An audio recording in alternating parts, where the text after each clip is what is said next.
పద్మశ్రీ పురస్కారం పొందే తొలి భారతీయ కళాకారు శ్రీ స్థానం నరసింహారావు గారి స్వీయ రచన నటస్థానం 8వ భాగం 29-20 వేషధారణకు సాంకేతిక స్థలాన్ని గురించి చెప్తున్నారు. నేను రంగస్థలం ఎక్కిన 5-6 ఏళ్లకు మా సభవారమంతా నరసరావుపేటలో కాంట్రాక్ట్ పద్ధతి మీద నాటకాలు ప్రదర్శించడానికి వెళ్ళాం. ఆ రాత్రి కృష్ణ తులాభారం ప్రదర్శించబోతాం. నటులమంతా ముందుగానే నాటకశాలకు వెళ్ళి నేపథ్యంలో వేషాలు వేసుకుని నా సత్యభామ వేషం సగం మాత్రమే, ఇంకా చీర సింగారించాలి, తలకు విగ్గు పెట్టుకున్న, ముఖానికి రావలసిన ప్రక్క వంపు సొంపుల వెంట్రుకలు ఇంకా సరిదిద్దుకోల, విగ్గు యొక్క నడిమి పాపడిని స్పిరిట్ గమ్ముతో అతికించి అది బాగా ఆరిన తర్వాత ఆ పాపిలికి నా పాలభాగపు రంగుకు సరిపోయేట్లుగా అదే రంగును పాపడిలో దిద్దుకోవాలి. ఆ విగ్గు పెట్టుకున్న మామూలుగా జారుముడి వేసుకో, ఆ పైన పాలభాగాన అన్నీ సరిదిద్దుకున్న తరువాత జడ అల్లుకుంటా. ఇది మామూలుగా జరిగే తంతు. అప్పుడు ఆ వేషాన్ని ఎవరు చూసినా ఒక మూసివాయన పేద ముత్తైదువుగా అనుకోక మానరు.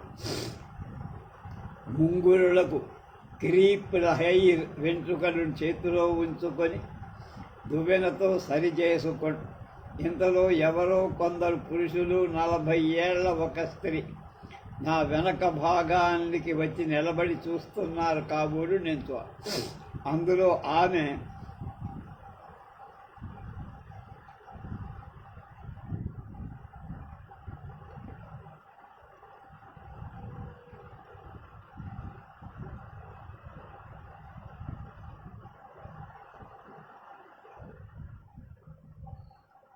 అదేదంటే ఆయన ఈయనేనా, చచ్చా అదేంది అట్టుండాలి అని మెల్లగా అనేసి తిరిగి చూడకుండా నా ముందున్న అద్దాన్ని కొద్దిగా తిప్పి అందులోంచి ఆ వ్యక్తిని చూసి పల్లెటూరి మనిషిగా కలిపి తలంచుకొని నా పనిలో నేను నిమగ్నమయ్యాయి.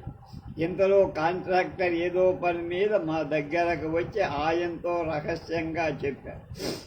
అక్కడ మా చుట్టూ చేరిన వాళ్ళందరినీ హాల్లోకి పంపించేసి ఆనాటి అంత పేరు సంపాదించుకున్నానని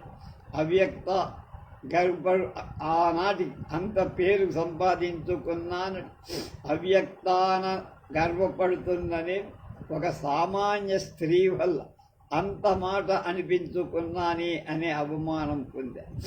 ఆమెను చూసి ఆమె మాట తీరు గమనించి కూడా ఎవరోలే పల్లెటూరి మనిషి అన్న మాటను లెక్క చెయ్యకూడదు అని అనిపించినా అనుకోలేకపోయా. ఏం చెయ్యను? ఆనాటి నా వయస్సు అనుభవము అలా. ఆ ఇల్లాలు అన్న మాట నా గర్వానికి అవమానపు ముళ్ళులా గుచ్చుకున్నట్లుగా బాధపడుతూనే వేషం పూర్తి చేసి ఆ బాధ నా మనస్సును రంగస్థలానికి వెళ్ళిన కొంతసేపు దాకా బాధ.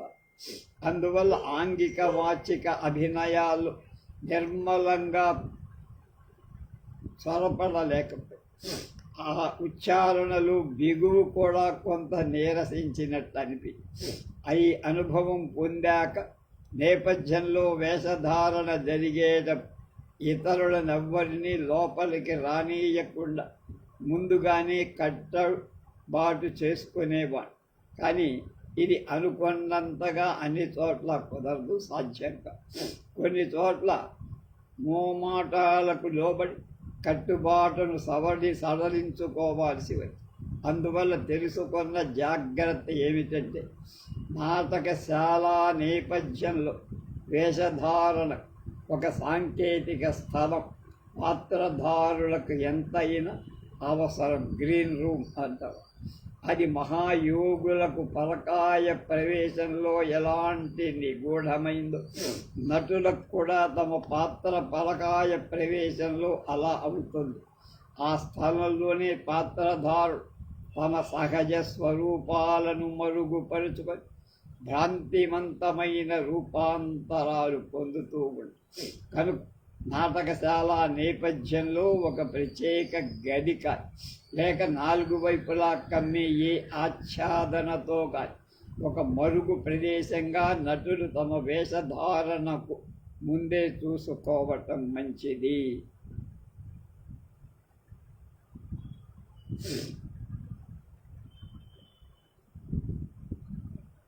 అవసరం కూడా. ఇది అన్ని చోట్ల నాటకాలు అనుకొంత సులభంగా దొరకదు. కొన్ని చోట్ల వాటిని తాత్కాలికంగా అయినా నిర్మించుకోవాలి. ఇందులకు స్త్రీ వేషధారులైన స్త్రీ, ముఖ్యంగా స్త్రీ వేష ధారణకు చేసేటువంటి పురుషులు ముందుగా తగు జాగ్రత్త తీసుకోవాలి. తర్వాత స్త్రీ వేషధారులైన పురుషులు ఎందుకు ముఖ్యంగా జాగ్రత్త పడాలి అంటే, వారికి సహజమై పైకి కనిపించాల్సిన స్త్రీ సహజ అవయవాలు అమర్చుకోవడం పక్కనే పౌడర్ వేసుకునే సాటి నటులలో కొందరికైనా ఆ వేషధారణ పట్ల అసహ్యం కలగచ్చు. అలాగే ఈ విషయం పట్టించుకొని వేషధారుల సంగతి వదిలేసిన మనస్సుకు పట్టించుకునే వారు ఉండరని చెప్పలేంగా అన్నారు. అందువల్ల ఏమవుతుందంటే, పురుషుడు తన స్త్రీ వేషధారణ పూర్తి చేసుకున్న తర్వాత కూడా అతను ముందు అతనిలో కనిపించిన పురుష చిహ్నాలు గల అతని వ్యక్తిత్వాన్ని పక్క వేషధారులో కొందరు మర్చిపోయిన వాళ్ళు ఉండొచ్చు. అట్టి స్థరు ఉన్న వాళ్ళలో వారందరికంటే స్త్రీ పురుష పాత్రధారుల శైలి నృత్యాభినయంలో అంటే శృంగార రసాభినయంలో అమలినమై భావం అంతగా వ్యుత్పత్తి కనుక నేను రంగస్థలం ప్రవేశించిన 5-6 ఏళ్ల వరకు ఈ సత్యం నాకు అర్థం కాదు. నేను నిర్మించుకుంటూ వస్తున్న స్త్రీ రూపంలో అనుభవిస్తున్నటువంటి ఆ పాత్ర వ్యక్తిత్వంలో కాలానుగుణ్యంగా ఈ సత్యంలోని నిర్లక్ష్యం వల్ల ఏర్పడిన దోషాలు క్రమంగా తెలుసుకున్నా. నా వేషధారణ క్రమంలో ప్రస్ఫుటంగా కనిపించాల్సిన స్త్రీ సహజ అవయవాలు కృత్రిమంగా అమర్చుకునేట కొందరు పక్క వేషధారుల చూపు మాపై పడటం స్త్రీ స్వభావమైన ఆభిజాత్య అప్రయత్నంగా నన్ను ఆవరిస్తూ సిగ్గుపరుస్తూ ఉండే. అందువల్ల నా వేషధారణ సాధ్యమైనంత వరకు ఏదో ఒక మరుగుగా ఆచ్ఛాదన అప్పటికప్పుడు ఏర్పాటు చేసుకునేవాణ్ణి. అందుకు నాకు ఆనాటి కళాకారుడు అలాంటి అనుకూల్యతను ఇచ్చేవిగా ఉండేది నాటకశాల. కనుక ఇప్పుడు అలాంటివి లేవు, అన్నీ సినిమా హాల్స్గా మార్పు. ఏమైనా ఎంతైనా అవకాశం కలిగించుకొని అలాంటి సాంకేతిక స్థలాలను ముందుగా ఏర్పరచుకోవడం స్త్రీ వేషధారణకు ఉపక్రమించే పురుషులకు మంచిది. కేవలం మంచిది అనేకంటే అవసరం అంటేనే బాగుంటుంది అంటుంది. నిలువుటద్దాల రిహార్సల్స్ పాత్రధారుడు స్వయం కృషి వల్ల కానీ లేక గురు శిక్షణ వల్ల కానీ నేర్చుకున్న అభినయ విధానాలు మంచి చెడుగులు వివరించి చూపేవి నిలువుటద్ద. కనుక నటులు చూపే భావ ప్రకటన, వారి ముఖ కండరాల కదలిక, అవయవ చలనం ఏ విధంగా ఉండేది నిర్దిష్టంగా చూపేవే అద్దాలు నిలువుటద్ద. ఇది బిల్లారి అద్దాలుగా కాక ఉన్నదున్నట్లు రూపాన్ని ప్రతిబింబించేసి స్వచ్ఛమైన అద్దాలుగా ఉంది. రిహార్సల్స్లో నటుల భావాలు మరొకరు చూసి బాగున్నాయన్నా బాగా లేదన్నా గురువు చెప్పిన విధంగా లోక హితానుసారంగా ఎలా ఉంటే బాగుంటాయి సరిచూసుకోవటానికి నిలువుటద్దాలు ఒక విధంగా అచేతనమైన గురువులే. అలా సరిచూసుకోవటంలో నటులు తమ భావ భంగిమాల ప్రతిబింబంలో తాము అనుకున్న భావాలు కనిపించడం ప్రాథమిక నటులకు ఒక తృప్తి ఏర్పడుతుంది. ఆ తృప్తి రంగస్థలాన వారి భావాలను నిర్దిష్టంగా వ్యక్తం చేస్తాయి. ఇందుకు నా తొలి రోజుల్లో మద్రాసులో 2 నిలువుటద్దాలు కొన్నా. వాటిని నా ఇంటి గదిలో అమర్చుకొని తలుపులన్నీ బిగించి ఒంటరిగా ఆ అద్దాల దగ్గర నిలబడి నేను తెలుసుకున్న భావాలను నటిస్తూ ఉండే. అందులో నా తప్పులను దిద్దుకునేవాడు. తెలుసుకున్న ఉప్పులే నా జ్ఞాపకంలో నుంచి రంగస్థల అభినయంలో నాకు స్ఫూర్తినిస్తూ, అందువల్ల ఫలానా భంగిమలో నా మనసు చొరబడాలన్న నాకు ముందుగానే తెలుస్తూ. అయితే ఇందులో ఒక విషయం, ఇలాంటి నిలువుటద్దాలు లేకుండానే సాధన చేసి రంగస్థలాన ప్రసిద్ధ నటులుగా భాషించిన వాడు ఉన్నాడు. వారి సాధనా బలం వేరు, నా సాధనా బలం వేరు. నా చిత్రాంగి పాత్ర విషాద సారంగధర నాటకంలో ఈ నాటకాన్ని ధర్మవరం రామకృష్ణమాచార్యులు గారు ఎన్నడో రచించారు. ఈయన కన్నడ, ఆంగ్ల భాషల్లో ఉన్నతమైన సంస్కారి న్యాయవాది. ఆ కాలంలో ప్రదర్శన యోగ్యమైన నాటకీయతకు వన్నె చిన్నలు తీర్చిదిద్ది ప్రాణం పూదిన నాటక కవిబ్రం. ఈయన 32 రంగస్థల నాటకాలు రచించి ఆంధ్ర నాటక పితామహ అనే బిరుదు పొందినవాడు. అంతేకాక తాను రచించిన నాటకాల్లో ప్రధాన పాత్రలు కూడా ఆయనే ఉత్తమ నటుడుగా కూడా భాషించారు. వీరు రచించిన నాటకాల్లో చిత్రనళీయం, విషాద సారంగధ నాటకాలు ఆంధ్ర నాటక రంగాన్ని బహుళ ప్రచారం పొందాయి. సారంగధర నాటకంలో ఆనాటి కాలంలో కొంత ఆధునిక పద్ధతి ఆకర్షణీయంగా రచించిన విమర్శనీయమై, దీని గాథ ఏనాటిదో, ఎవరికి ఏ ప్రాంతానికి సంబంధించిందో నిజాలు తెలియదు.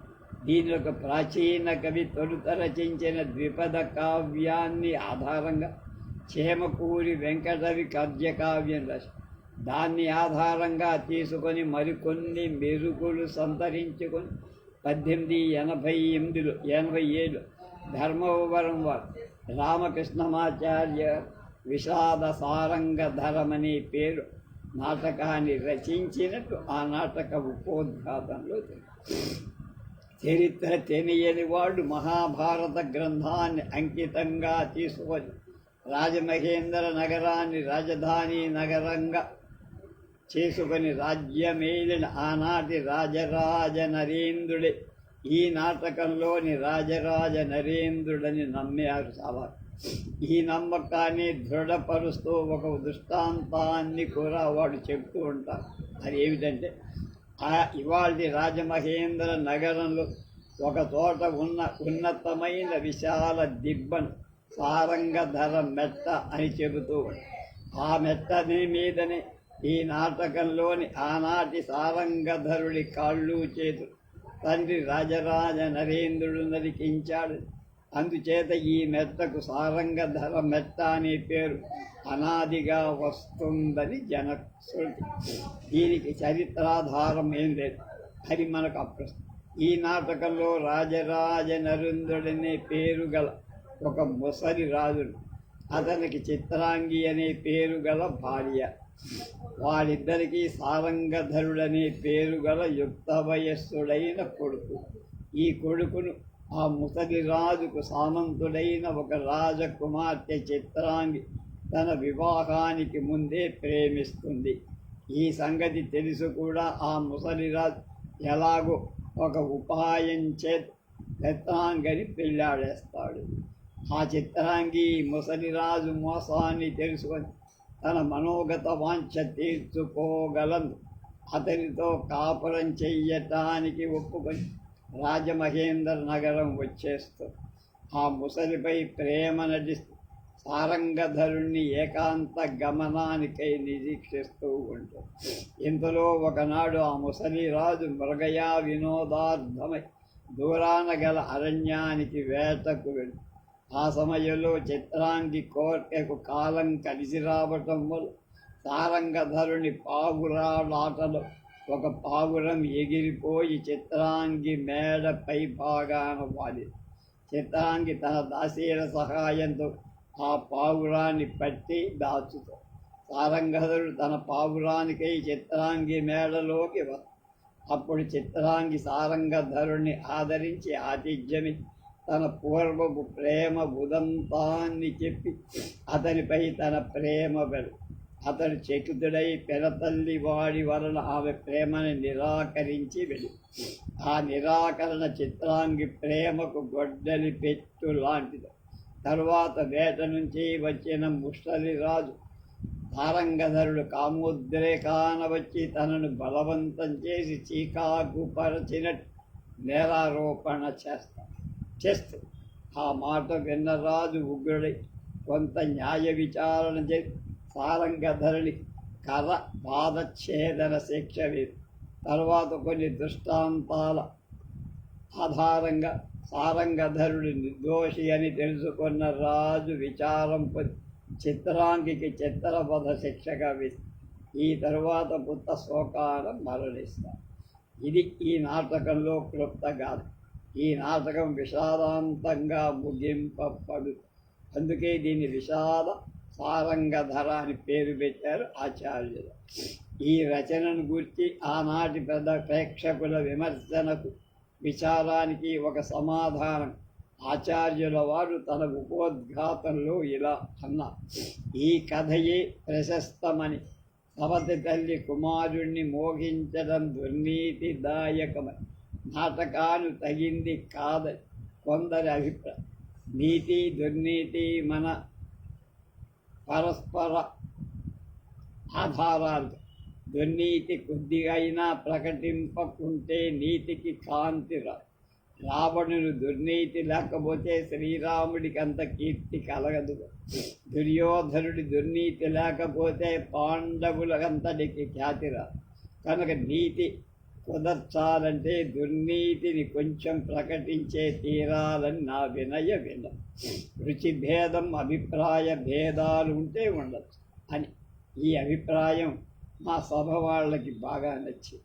ఇందరి నూతన రచనా విధానం నచ్చింది. కానీ మా సభకు దర్శకుడైనటువంటి త్రిపురార భట్ల వీర రాఘవ స్వామి గారికి నచ్చ. ఏం నాటకం రైది? చిత్రాంగిని కొలత కంటే హీనంగా రాజరాజ నరేంద్రుని పాశ్చాత్య పద్ధతిలో న్యాయ విచారణ సల్పి ఒక దుస్వార్థ కామోన్మాదిగా చిత్రించాడు కవి. ఇది మన హిందూ సంప్రదాయం కాదని దాని మీద మా సభలో కొంత తర్జన భర్జన జరిగింది. ఏమైనప్పటికీ ఈ నాటకం జనాన్ని ఆకర్షిస్తుందని మా కంపెనీ ప్రొపరేటర్ రాజగోపాలం గారి అభిప్రాయం మేమంతా ఏకీభం. చివరికి ఈ నాటకాన్ని ప్రదర్శించాలని నిర్ణయం. అందులో నేను చిత్రాంగి పాత్రధారినయ్యాను. మొదట పుస్తకమంతా చదివా. తర్వాత చిత్రాంగి పాత్రకు సంబంధించిన పక్క పాత్ర పోర్షన్స్ కూడా చదివి కొంత నా పాత్ర తత్వాన్ని అర్థం చేసుకోవాలి. రిహార్సల్స్ ప్రారంభమయ్యా. ఇంతలో ఒకనాడు నా మిత్రుడు కళాభిమాని ముక్తేవి రామానుజాచార్యులు గారు బెదవాడ నుంచి వచ్చి ఆయన సరసుడు, సవిమర్శకు, మంచి నటుడు కావటం వల్ల ఆయన నా చిత్రాంగి వేషం గురించి చెప్పారు. మా సభలో కలిగిన అభిప్రాయ భేదాలు కూడా చెప్పారు. ఆయన నాటకమంతా చదివి దానిపై తన అభిప్రాయాన్ని ఇలా చెప్పారు. ఈ నాటకంలోని చిత్రాంగి 16 ఏళ్ల ఈడుగల ఒక రాజకుమార్తె కాని ప్రౌఢ కొలటకు కామకలాపాలతో కొంత పూర్వ అనుభవము. దాన్ని దానిలో క్రమంగా హద్దులు తప్పటం సహజం. ఇక్కడ చిత్రాంగి అలాంటిదిగా కొన్ని హద్దుల్లో హోదాల్లో పెరిగిన రచకన్య. 3 ముదుసరి రాజుతో వివాహానంతరం గత్యంతరంలో ప్రవేశించిన సంసారిక జీవితంలోనైనా ఆ జీవితంలో అయినా సంసార సుఖం ఉన్నదా అంటే అది లేదు. అది కామం కలగడం కాదు, అది ఉద్రేకంగా పెరగటం కాదు. యుక్త వయస్సు వచ్చిన ప్రతి స్త్రీ పురుషులలో డిగ్రీల భేదంలో ప్రకోపించడం సహజం.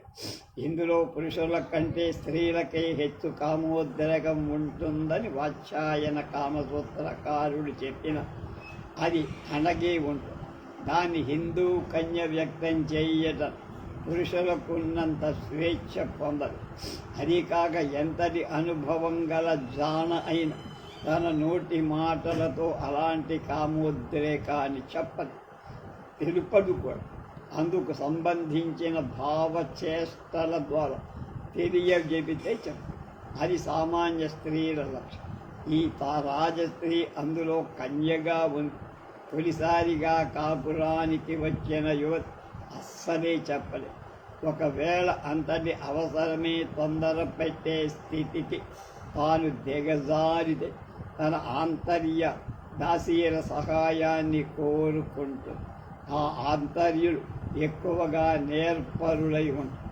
అందులో ఏ ఒక్కరినో ఇద్దరినో తన దగ్గరకు చేర్చుకొని వారికి తన ఆంతర్య వాంఛ సూచించి వారి ద్వారా తన కామకలాపానికి నాంది పలికిస్తుంది.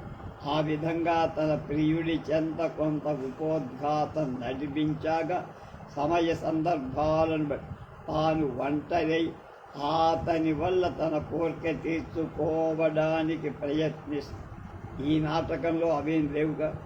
అంతేకాక ఆనాటి కాలంలో ఏ రాజ స్త్రీ అయినా తన భర్త ఇంటికి కాపురానికి వచ్చేటప్పుడు తనతో కొందరు ఆరణపు దాసీలు కూడా వస్తూ ఉండటం ఒక ఆచారం. వారు తన ఆంతర్యులుగా ఉంటూ ఉంటారు. ఇక్కడ కూడా అదేమీ లేదు. అంతేకాదు ఈ నాటకంలో చిత్రాంగి తన దాసీలందరినీ వేరు వేరు పనుల మీద దూరాలకు పంపించారు. వీరు తప్పితే ప్రమాదంలో పడద్రోసి కామకలాపాన్ని నిర్వహించటంలో తెగించి ఒంటరితనాన్ని నిలుపుకుంది. ఇది ఎంతటి ఆరితేరిన జానకో కానీ అందరికీ సాధ్యం కాని విషయం. ఇలాంటి జానతనాన్ని అంతఃపుర హద్దుల్లో పెరిగిన 16 ఏళ్ల ఏడుగల చిత్రాంగికి అంటకట్టడం లోక స్వభావ విరుద్ధం అని ఇక్కడ వచ్చిన చిక్కేమిటంటే లోక స్వభావానికి చిత్రాంగి ఈడుకు గల మధ్య నిలిచిన భావ ప్రకటనలు ఎంతో దూరం తేడా. అందుచేత ఆమె మాటల వల్ల ప్రవర్తన వల్ల ఖచ్చితంగా పండుబారిన జానతనంతో ముద్రనొందుతూ నిరూపించుకుంటూ ఉంటారు. ఆ మాటలు ఎంతటి వ్యంగ్యము, కొన్ని చోట్ల అంతటి సూటిగా కూడా ఉంటాయి. ఇదిగో ఆ భాషణాలు వినండి. సారంగధరుడు చిత్రాంగి అంతఃపురానికి వచ్చాక చిత్రాంగి, సారంగధర, నీవింత క్షమాపణ చెప్పుకోవలన కూర్చుండవు. ఆ రాజును వేరు, నిన్ను వేరుగా చూచెదన. బహుదినములుండి నీ పైన నాకు గడు ప్రేమ. అట్టి ప్రియుండమైన నీవు రాక రాక నా సదనముకు వచ్చి భోజనమైనా చేయకపోవచ్చుచెదవా అంటే, తల్లి, నీ ప్రియుండు వచ్చిన పెదటే నేను అవశ్యం వచ్చి భుజి. ఆహా, నా ప్రియుండేల రావలైన నీవు తగవా? ఎంత పలహారమైనా చేయకున్నా నిన్ను విడువ. అమ్మా, నీవిటు కోపం చేయవచ్చున, మసలుట అనుచితం కాదు. కానీ నాకు నిరాదరణం కలదా? అవశ్యం పలహారం ఇవ్వు అంట. ఇంత మాత్రము కరుణ కలిగిన నేనేమైనా చేయవచ్చు. తర్వాత వచ్చే రంగ చూచిదివా సారంగధర, నా పడకటిల్లు. సారంగ, తల్లి కడు రమణీయంగా. చిత్రాంగి, నీ పడకటిల్లు ఎత్తుండును. మీ తండ్రి నీకెత్తి లోపం చేయుతున్నాడు ఎరుగను. నేను దోడకు ముందు నుండి నీపై నాకు మోహం ఇది నీవు పడకటిల్లుగా చూసిన ఆనందిస్తారంగ. అమ్మ, తల్లిదండ్రుల సర్వం తనయుడే కదా, కాగలదు.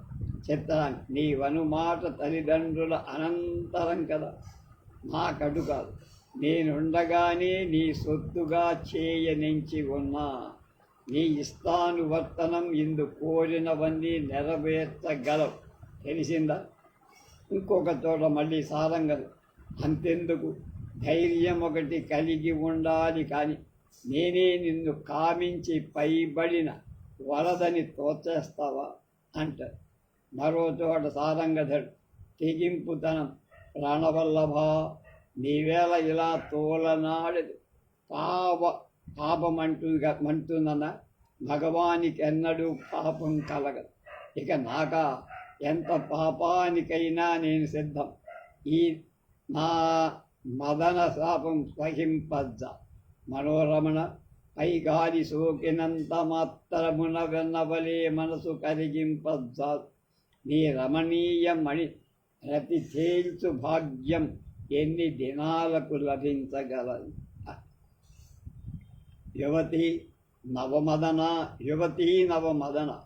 కాముడు తామసించిన వాడి వావి వరసలు లెక్క గొనవచ్చున. అలా పూల పాన్పుపై ఇంత సఖశయనం కావించి పోదువు గానిరం.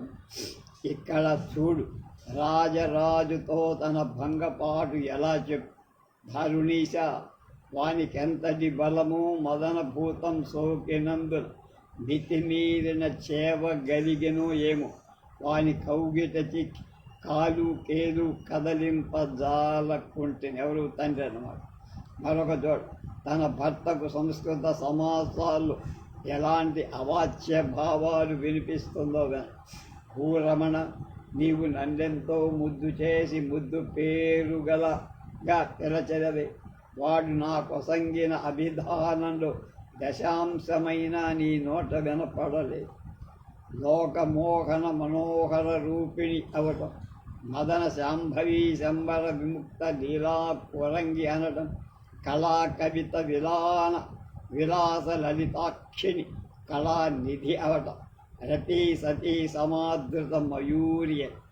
జనబాహుళ్యంలో ఎంతటి సంస్కృత పద సమాసాల్లో అశ్లీలార్థం తెలియకపోవటం, చిత్రాంగి యొక్క పండబారిన జానతనం అర్థం కాకపోవటం.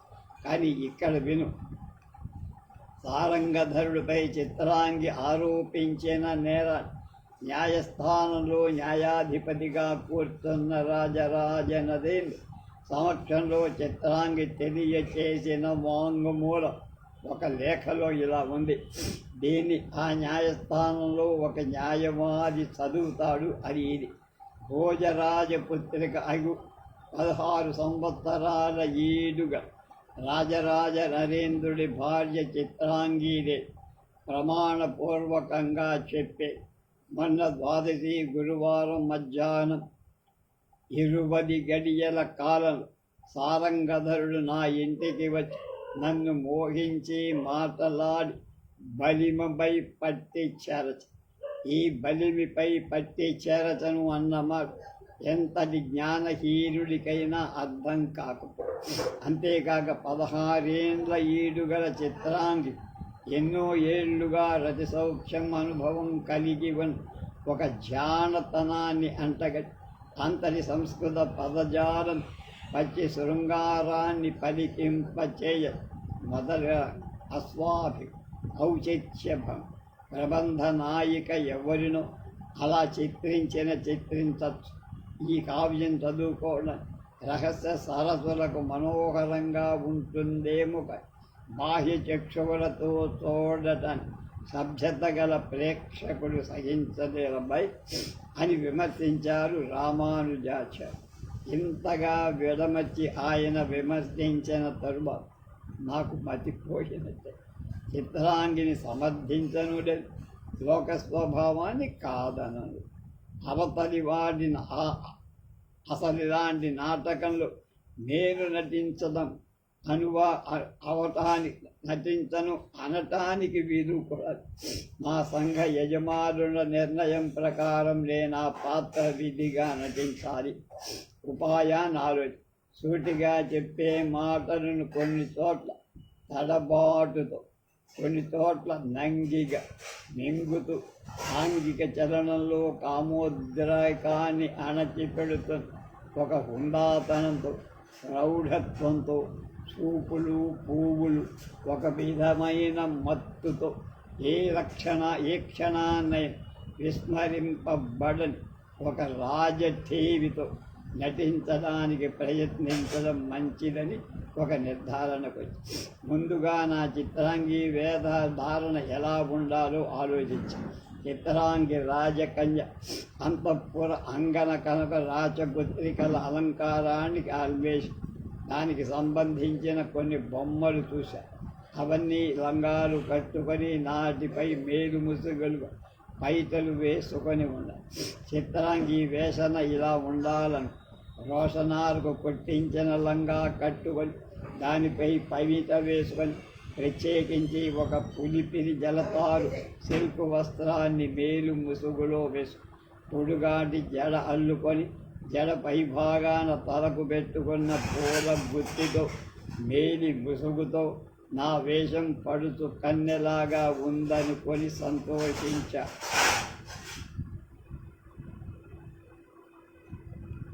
ఆ విధమైన అలంకరణతో 2-3 ప్రదర్శనలు జరిపా. తర్వాత ఆలోచించుకుంటే ఆ విధమైన అలంకరణం నాకు ఎంతో తృప్తి ఇవ్వాల. కారణం ఏమిటంటే ఆ వేషం ఒక కన్నెలాగా కనిపించింది, కానీ నాటకంలో ప్రౌఢత్వం పొందిన కామినీ చిత్రాంగిగా కనపడలేకపోతాం. ప్రౌఢత్వ వ్యంగ్య భాషణ నాటకంలోని చిత్రాంగి పాత్ర తత్వానుసారంగా ప్రకటించాలి.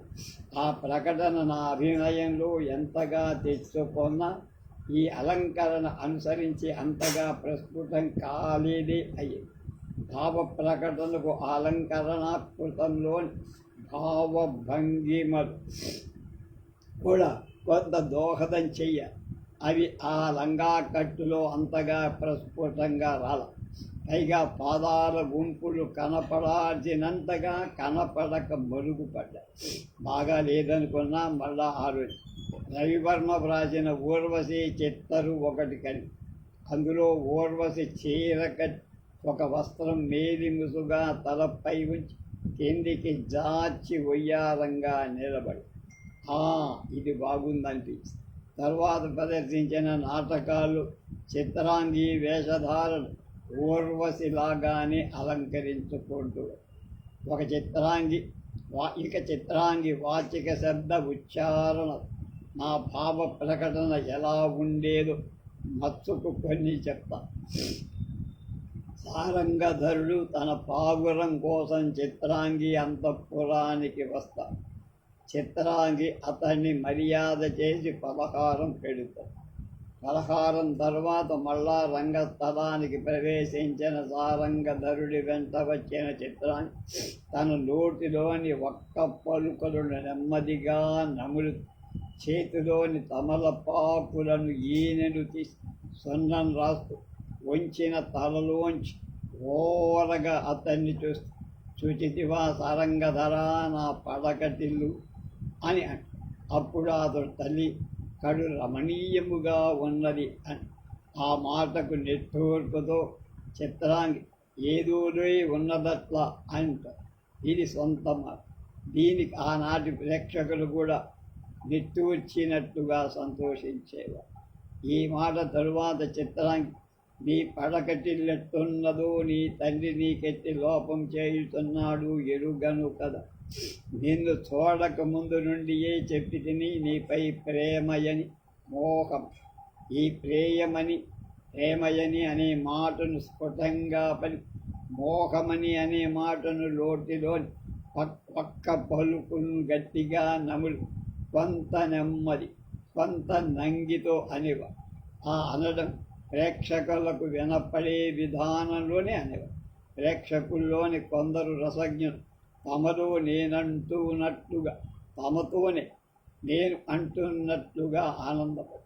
తర్వాత అనే మాట కూడా కొంత విశ్రాంతి తీసుకు ఇదియే నీ పడకటిల్లుగా చూసిన మిక్కిలిగా ఆనందిస్తును అని స్ఫుటంగాని ఎందు నీవు ఇష్టానువర్తనమేది కోరిన అది లభించగలదు అన్న మాటను కూడా ఉచ్చారణ నోటిలోని ఒక్క పలుకులు అడ్డం పడినట్లుగా చిరునవ్వు తడబాటుగా నెమ్మదిగానే. దీనికి కూడా ప్రేక్షకుడు చాలా సంతోషించారు.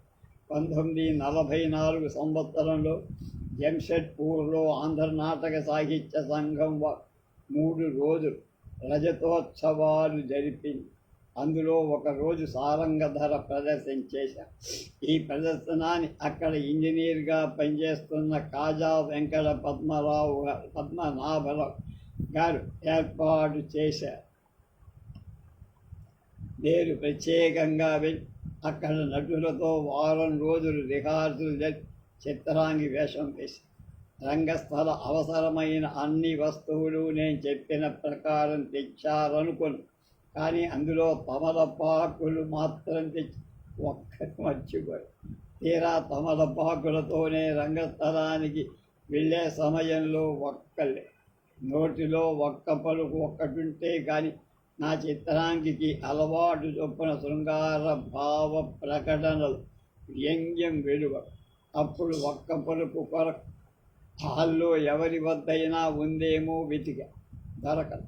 అప్పటికే రంగస్థలానికి నా రాక 5-6 నిమిషాలు ఆలస్యం. చప్పున ఆలోచన ఒక చిన్న గులకరాయితం తెచ్చా. దాన్ని కడిగి నోట్లో ఉంచుకొని అదొక ఒక్క పలుగా స్ఫురించేట్టు నములుతూ నటించి, దానిలో రంగస్థలాన నా నటన ఒక్క పలుకుకే ఓటు ఉన్నదని ప్రేక్షకులు నమ్మేట్టుగా అభినయించి, అది ఆపద్ధర్మంగా ఆచరించాల్సింది. ఒక సందర్భంలో చిత్రాంగి తన దాసి కమలను పిలిచి రహస్యంగా ఈ జాబును సారంగధరునికిమ్ము, అతడు లేకుండా తెచ్చి మరల నాకిమ్ము అని చెప్పు. ఈ మాటలను రహస్యంగా చెప్పాలి, ప్రేక్షకులకు వినబడేట్టుగా కూడా ఉండాలి. జాబు వ్రాసి కమలను పిలిచా. అటు ఇటు చూసి మరింత దగ్గరగా ఉండి వినమని సైగ చేసి దాని చెవిని నా నోటి దగ్గర పెట్టి ఉంది. నా నోటికి ఒక పక్కగా నా అరచేతి అడ్డం పెట్టుకొని మళ్ళీ అటు ఇటు చూస్తూ అతి రహస్యంగా ఆ మాట దానికి చెబుతున్నట్లుగా ప్రేక్షకులకు వినబడేట్టుగా పలికి, ఈ రహస్య శబ్దం దూరానికి కూడా వినపించింది. ఆనాటి ప్రేక్షకులు తమ చెవుల్లోనే చెబుతున్నట్టుగా మైకులు లౌడ్ స్పీకర్లు లేని ఆ రోజులు ప్రేక్షకులు ప్రశాంతంగా వినేవాళ్ళు చూశారు. ఇలాంటి రహస్యాన్ని వినిపించడానికి ముందుగా ప్రేక్షకులు నటుడి పట్ల సుముఖంగా ఉండటానికి అభినయ రీత్యా నిశ్శబ్దం ఉండాలి. ఆ నిశ్శబ్దాన్ని సుముఖత్వాన్ని గమనించకుండా ఆ రహస్యాన్ని వెల్లడిస్తే అది వ్యర్థ ప్రయత్నం. ఇలా సవ్యంగా సహజంగా స్పష్టంగా వెల్లడింపబడిన అన్ని విధాభావాలు ప్రేక్షక రసానుభూతి విధిగా తప్పగా ఉంటుంది. నా చిత్రాంగి పాత్రాభినయంలో ఒక్క సారంగా అనే సంబోధన ఒక్కొక్క ఎంతో ఇష్టం, విచారం, మదన వేదన అధికారిక వివిధ పదాలుగా ఉచ్చరించేవారు. ఆ విధంగా తమ ప్రేమ కలాపాన్ని చిత్రాంగి చేత అభినయింపచేస్తూ ఉండే. ఇక్కడ ఇలా చేశా, అక్కడ అలా చేశాను అని రచనలో ఎంతగా విచారించినా నా చిత్రాంగిని రంగస్థలం మీద బాగా ఇక్కడ చూపగాలను కదా. రసానుభూతి ప్రేక్షకుడిదే కానీ నటుడిది కాదు. రసానుభూతి నటుని స్వభావ సాదృశ్యమైన పాత్రధారణ, తదనుగుణ్యమైన అభినయం ఏకమై పాత్ర తత్వంలో ప్రాణం పోసుకున్నట్టు. అప్పుడు ఆ పాత్రలో ప్రేక్షక మనస్తత్వం పరకాయ ప్రవేశం చేస్తుంది. అట్లాంటి సమయం ఒక్కొక్క ప్రేక్షకుడి మనసు రంగస్థలం నీతి నటనకు ఎంతగా ఆనందిస్తుందో అవినీతి నటకు అంతగా ఆక్రోశిస్తుంది. అలాంటి రసానుభూతి కలగటానికి ప్రేక్షకుడికి కొంత పూర్వ అనుభవం ఉండాలి.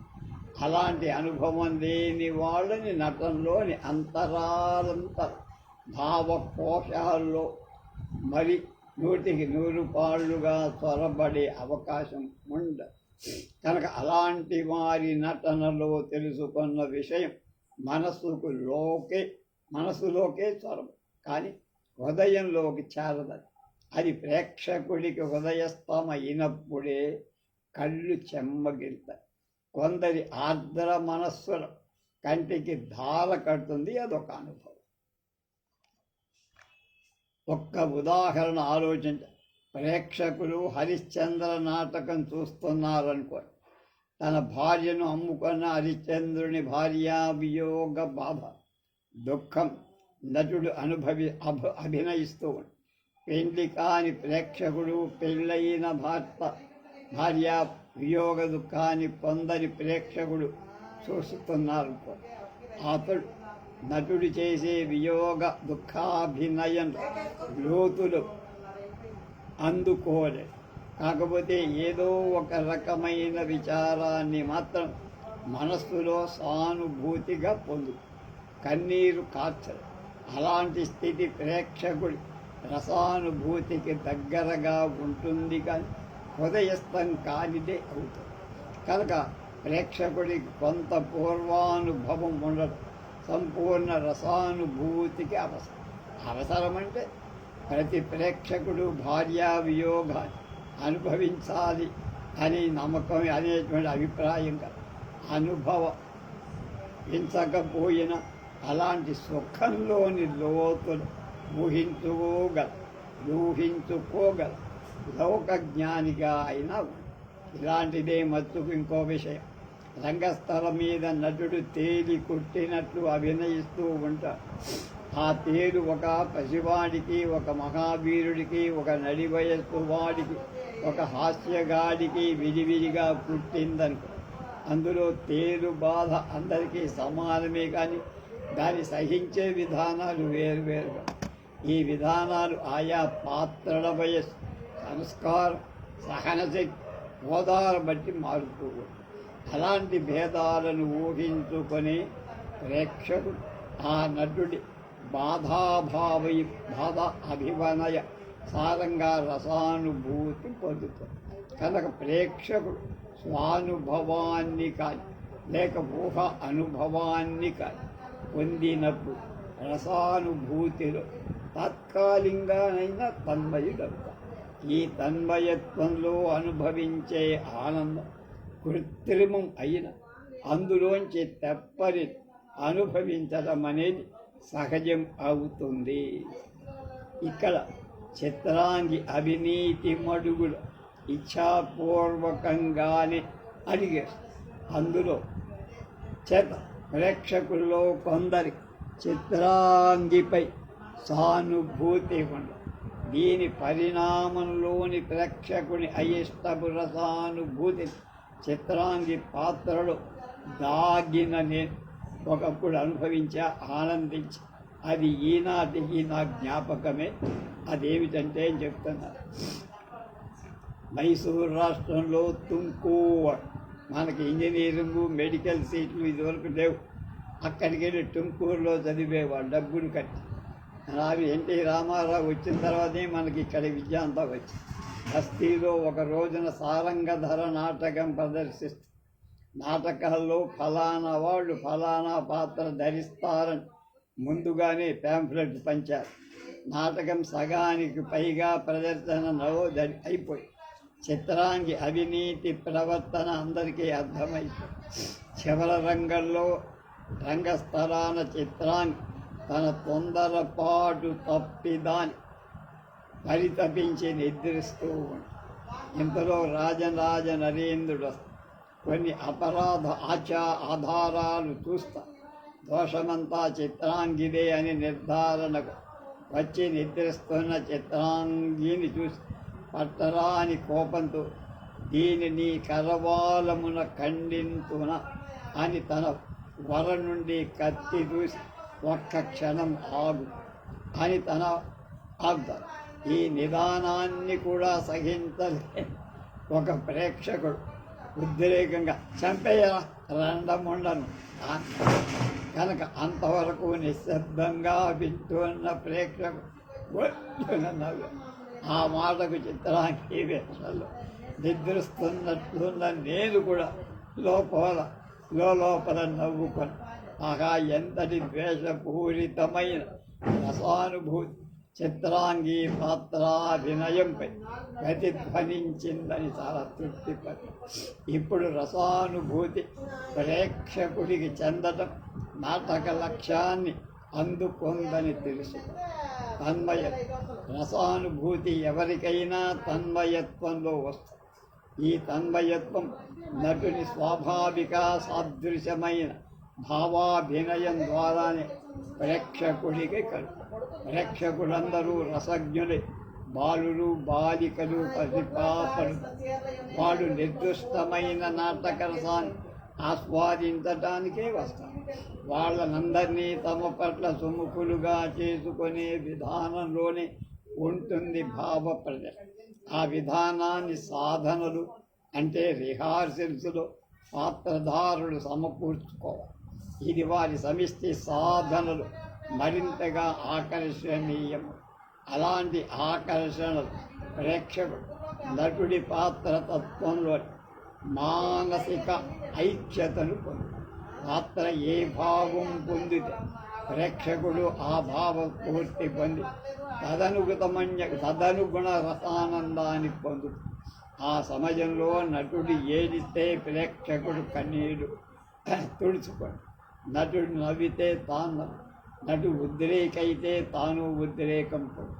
నటుడు ఏమైతే తాను అదే అయిపోతాడు. మానసిక లింగ భేదాన్ని కూడా మర్చిపోయి నటనలోని పరిణామ ఫలితం తాత్కాలికమే అయినా దాన్ని నటుడు వెంటనే విస్మరించిన ప్రేక్షకుడు మాత్రం కొంతసేపటి దాకా దాన్ని మరవడు. అది తన్నది.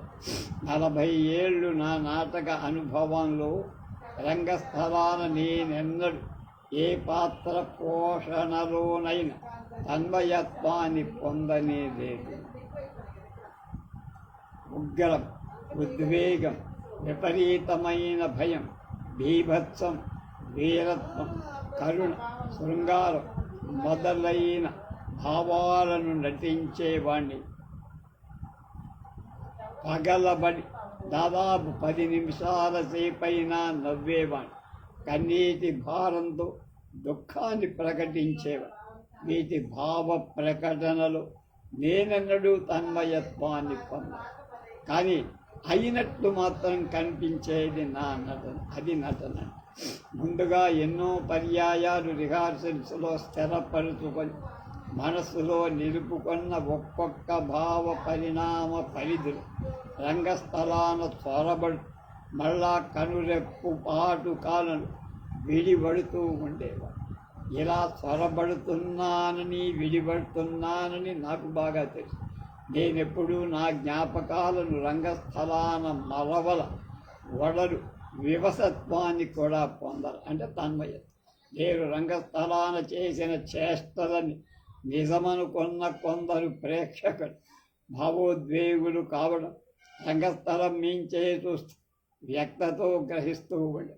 నేను నటించిన దుఃఖానికి కొందరు ప్రేక్షకులు కన్నీరు తుడుచుకోవటం కూడా గమనించేవాడు.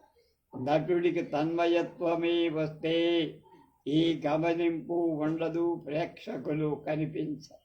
ముందున్న హార్మోనిస్టు కానీ పక్కనున్న పాత్రధారులు కానీ రంగ పరికారాలు కానీ తెరలు కానీ ఏవీ కనిపించవు. వీరు తన్మయంలో ఉంటారు. చిత్రాంగి సారంగధర నాటకంలో ఒక పాత్ర అది నాటక కవి మనస్సులోంచి పుచ్చింది. దానికి కథానుసారంగా ఒక రూపకల్పన చేసి వేషంగా ధరి అందులో నేను దాగి దాని తత్వాన్ని నటించి అంతేగాని దాని స్త్రీత్వాన్ని పొందిన చిత్రాంగిని కానే. పైన కప్పుకున్న చిత్రాంగి పాత్ర తత్వపు ఆడతనాన్ని ఆడేతనంలో మెరుగుపరిచి ఆడించేవారు. నాకు తన్మయత్వం ఎలా వస్తుంది? వస్తే చిత్రాంగిని ఎలా ఆడించగలను?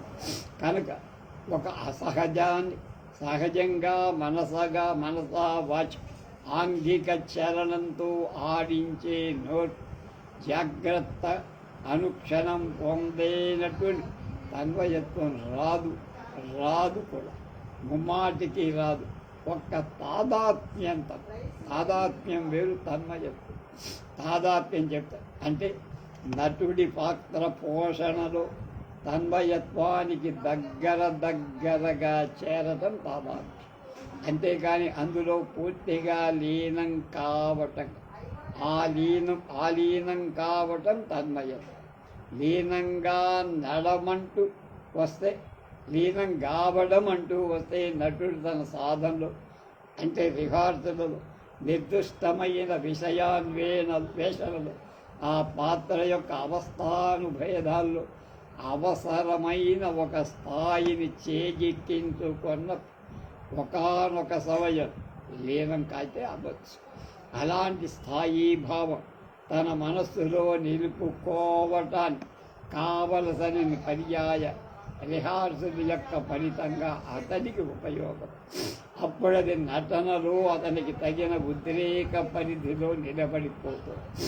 ఆ పరిధిలోనే రంగస్థల భావ ప్రకటనలు నటుడు కనురెప్పు కాలంలో లీనమవుతూ వెంటనే స్ఫురణ వస్తుంది, మరొక నిర్ణీత భావ ప్రకటనలోకి చొరబడి ఈ విధంగా చొరబడుతూ విడిపోతూ ఉండడం అతని సాధనలో నిలిచిన జ్ఞప్తి అతనికి అనుక్షణం జాగ్రత్త కలిగిస్తుంది.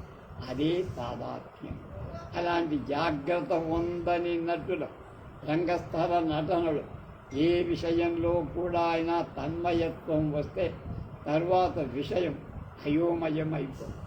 ఇది రసాభాసానికి దిగదార్చే నా అనుభవాలు ఇలాంటి రసాభాసానికి దిగదారి ఒక నటుడి అయోమయ స్థితిని వినిపిస్తా. నేను నాటక రంగంలో అడుగుపెట్టిన సుమారు 15 ఏళ్ల వరకు మా సంఘంలోనే నాటకాలు ప్రదర్శించేవారు. వాటికి మిగిలే డబ్బు చాలా తక్కువ. అందువల్ల ఆర్థిక పుష్టిలో నా శ్రమకు తగినంత పెరగలేకపోయారు. దేశంలోని కొన్ని నాటక సంఘాల వారు నన్ను విడిగా వారి సంఘ నాటకాల్లో నటించమని ఆహ్వానాలు పంపారు. అలా విడిగా వెళ్ళి వర్తిస్తే నా సంఘంలో నాకు మిగిలే ఆదాయం కంటే 3 రెట్లు ఎక్కువగా వస్తుందని ఆశ కూడా కలిగి, అయినా అలా వెళ్ళి ఆర్జించకూడదని నిర్ణయాన్ని చేసుకున్నాను. అందుచేత కాలాకాలం వరకు ఆ ఆహ్వానాలు వదిలేసా, నిరాకరించి.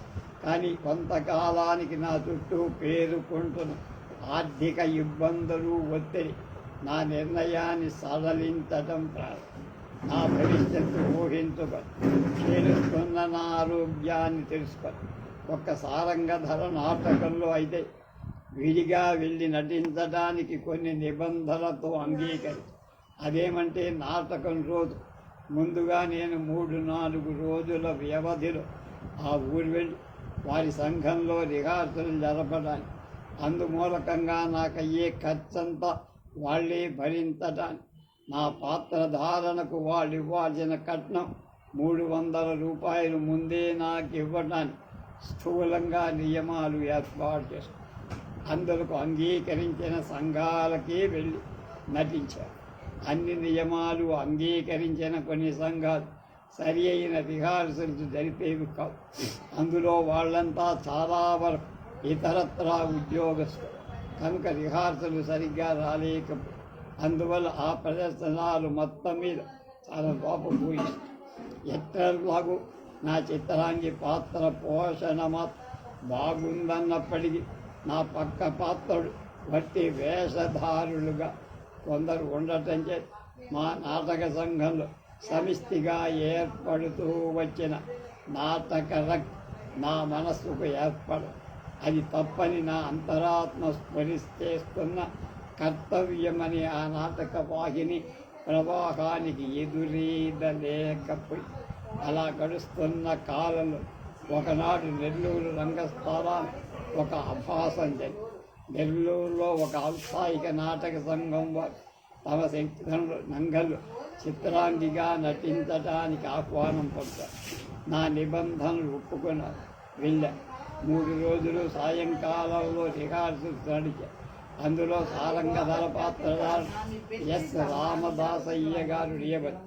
ఆయన అమెచ్యూర్.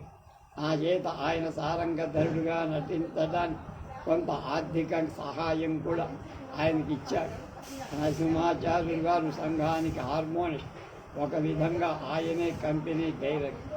చాలామంది మంచి మనసు గలది.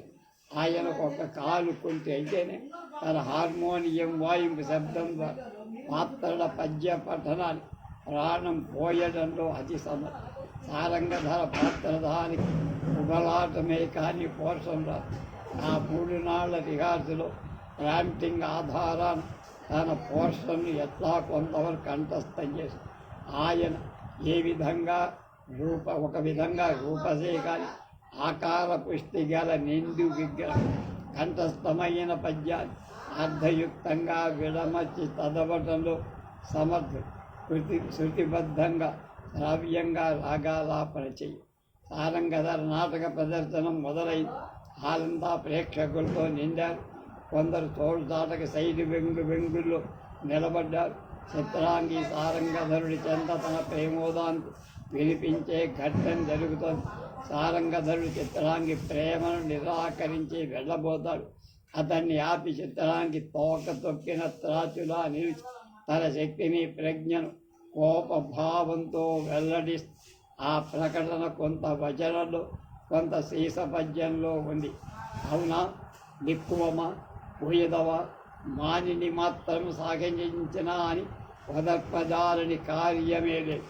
నీపై నాకున్న బాధనంతా వెలువరించింది. నా మనోరథాన్ని గ్రహించింది. దాన్ని అనుభవించుకున్న నిన్ను దక్కనీయను సుమా. నిన్నెటు వెళార్చుట కాలాలు దొక్కటమే. పాపం పక్క కలతేర జాలవు సాహసమగుని ప్రాణాపాయం వనరింతను. పద్యం. నా మాట వేదమంత్రముగాగ నడిపించు ధవుని ఆదరమెంత తలపంగవడు. పట్టు తీర్పగ ఎంత పనినైన గావిని తరుని సాహసమెంత తలపవడు. కెరతల్లి బలిపై తనయుపై బడనన్న పలుపు నమ్మరటంచు తలపవడు.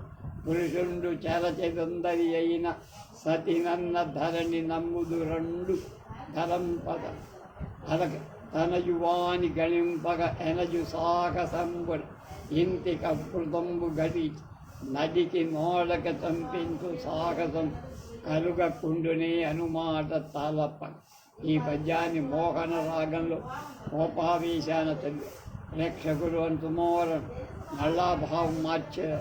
ఆ భావంలో కోపోచ్చ స్థితికి వెరగిపడితే అలాంటి స్త్రీకి సహజంగా లభించి అసహాయ ఉచితమై ఆక్రోశ దుఃఖంలో అందులో కొంత కోపఛాయ కూడా కలిపి దీన్ని కూడా ప్రేక్షకులు వంశమోర. అదే రాగంలో మళ్ళీ ఈసారి దుఃఖం లేకుండా శక్తిని ప్రగాఢ నమ్మకాన్ని ఒక దర్పభావంలో వెల్లడించే విధానం సరే. మళ్ళీ వంశమోర. బాబో, ఇవాళ నాకు ఇది పరీక్షలాగా ఉంది అనుకువారు. నన్ను వారు వదల విపరీతంగా కరతాళ ధ్వనులతో పురికొల్పారు.